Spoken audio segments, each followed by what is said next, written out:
क्या बंगाल के दर्जनों सीट पर दोबारा चुनाव होगा? क्योंकि अब टीएमसी सीधे सुप्रीम कोर्ट पहुंच गई है और उसने चीफ जस्टिस ऑफ इंडिया के सामने गुहार लगाई है कि उन सीटों पर दोबारा चुनाव कराया जाए जिन सीटों पर एसआईआर की वजह से हार और जीत का नतीजा तय हुआ है। बंगाल में शुभेंदु अधिकारी को शपथ लिए हुए 2 दिन भी नहीं हुए कि बंगाल चुनाव का मामला अब सुप्रीम कोर्ट पहुंच गया है और कोर्ट में सुनवाई के दौरान यह मामला जज के सामने पेश किया गया कि उन सभी सीटों पर चुनाव रद्द कराया जाए जिसमें एसआईआर की वजह से हार और जीत तय हुई है। तो क्या है पूरा मामला, बताएंगे आपको इस वीडियो में, तो वीडियो को अंत तक जरूर देखिए। नमस्कार, आदाब, आप देख रहे हैं खबर अड्डा और मैं हूं आपके साथ अंजर आफाक। एसआईआर की प्रक्रिया के बीच ममता बनर्जी खुलकर चुनाव आयोग से लड़ रही थी, लेकिन जब मामला ममता बनर्जी के हाथ से निकलने लगा तो ममता बनर्जी ने सुप्रीम कोर्ट का दरवाजा खटखटाया, जहां कोर्ट ने यह कहा था कि अगर चुनाव में जीते गए वोटों का अंतर हार और जीत के अंतर से ज्यादा होगा तो हम सुनवाई जरूर करेंगे।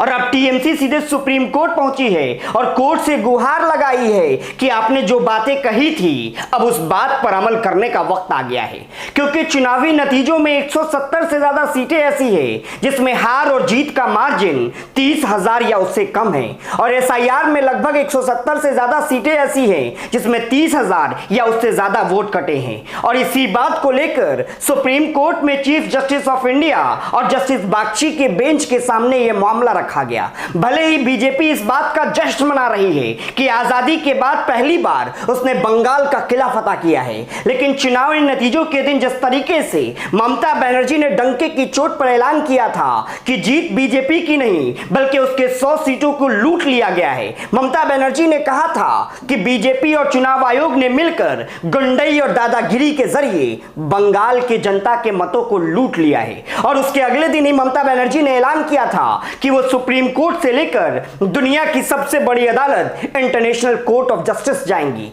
और अब शुभेंदु अधिकारी को शपथ लिए हुए 2 दिन भी नहीं हुए, 48 घंटे भी नहीं बीते कि टीएमसी सीधे सुप्रीम कोर्ट पहुंच गई है। टीएमसी के सांसद कल्याण बनर्जी सुप्रीम कोर्ट में सीजेआई के सामने बंगाल के उन 31 सीटों का जिक्र किया। उन 31 सीटों के लिए टीएमसी ने कहा कि ये वो सीटें हैं जिसमें हार और जीत का अंतर एसआईआर के आंकड़े से भी कम है और कई ऐसे मामले हैं जिसमें हार और जीत का अंतर एसआईआर में काटे गए नामों के बराबर है।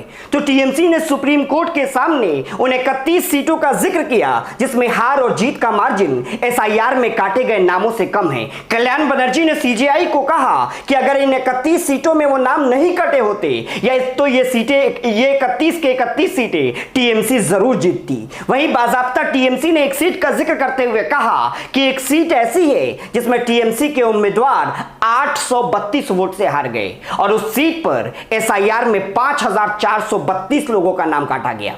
इसके अलावा टीएमसी ने सुप्रीम कोर्ट के सामने यह बात रखी कि बीजेपी और टीएमसी के बीच 32 लाख वोटों का अंतर है और एसआईआर में काटे गए नामों में 35 लाख ऐसे नाम हैं जिसकी सुनवाई ट्रिब्यूनल में पेंडिंग है। आपको याद होगा सुप्रीम कोर्ट ने कहा था कि वह एसआईआर को डायरेक्ट नहीं रोक सकता है, लेकिन हार और जीत का अंतर एसआईआर में काटे गए नामों से कम होगा तो यह मैटर सुप्रीम कोर्ट लाया जा सकता है। और अब इसी मामले को लेकर टीएमसी सीधे सुप्रीम कोर्ट पहुंच गई है और उसने एक करके उन 31 सीटों का आंकड़ा चीफ जस्टिस ऑफ इंडिया और जस्टिस बागची के सामने रख दिया है। अब ऐसे में बंगाल में एसआईआर का मुद्दा अब ठंडा पड़ने के बजाय हर दिन गर्माता जा रहा है। हमने आपको विस्तार से बताया था कि कैसे एसआईआर ट्रिब्यूनल को हेड करने वाले कोलकाता हाई कोर्ट के चीफ जस्टिस रहे शिव ज्ञानम ने अपना इस्तीफा दे दिया क्योंकि उनको इस बात का एहसास था कि यह मामला आगे जरूर जाएगा। इसके अलावा एसआईआर में शामिल एक रिटायर्ड आईएएस सुब्रत गुप्ता को बंगाल के मुख्यमंत्री शुभेंदु अधिकारी ने अपना सलाहकार बना दिया है।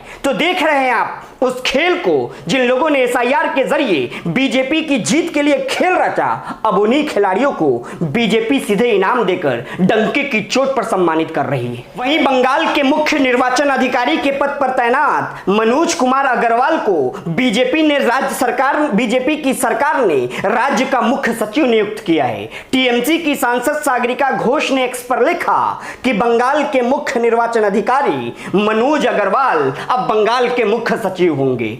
इस तथाकथित निष्पक्ष अंपायर को बंगाल में बीजेपी के शीर्ष नौकरशाह के पद से नवाजा गया है। उन्होंने लिखा कि अब भी कोई सचमुच में यह मानता है कि पश्चिम बंगाल का चुनाव निष्पक्ष और स्वतंत्र थे। यह बेहद शर्मनाक और बेशर्मी भरा कदम है। अब देखिए, पहले तो एसआईआर वाले अधिकारियों को सलाहकार और दूसरे पद दिए जा रहे हैं, वहीं दूसरी तरफ बंगाल के मुख्य चुनाव अधिकारी ही राज्य के मुख्य सचिव बन गए हैं। तो यह मजाक से ज्यादा कुछ नहीं है। जिन अधिकारियों की जिम्मेदारी थी निष्पक्ष चुनाव कराने की, वो लोग बीजेपी की सरकार में मलाईदार पद लेकर मौज कर रहे हैं। वहीं दूसरी तरफ मामला अब सुप्रीम कोर्ट में है। क्या अब उन दर्जनों सीटों पर दोबारा चुनाव होगा, यह देखने वाली बात होगी। वहीं सुप्रीम कोर्ट ने एक नई कमेटी बनाने का ऐलान किया है। अब सुप्रीम कोर्ट में अगली सुनवाई में क्या कुछ होता है हम आपको जरूर बताएंगे। तो पूरी वीडियो पर क्या है आपकी राय, हमें कमेंट कर जरूर बताएं। वीडियो पसंद आई हो तो इसे लाइक और शेयर करें, और अगर अभी तक आपने खबर अड्डा को यूट्यूब पर सब्सक्राइब नहीं किया है तो इसे अभी सब्सक्राइब कर लीजिए।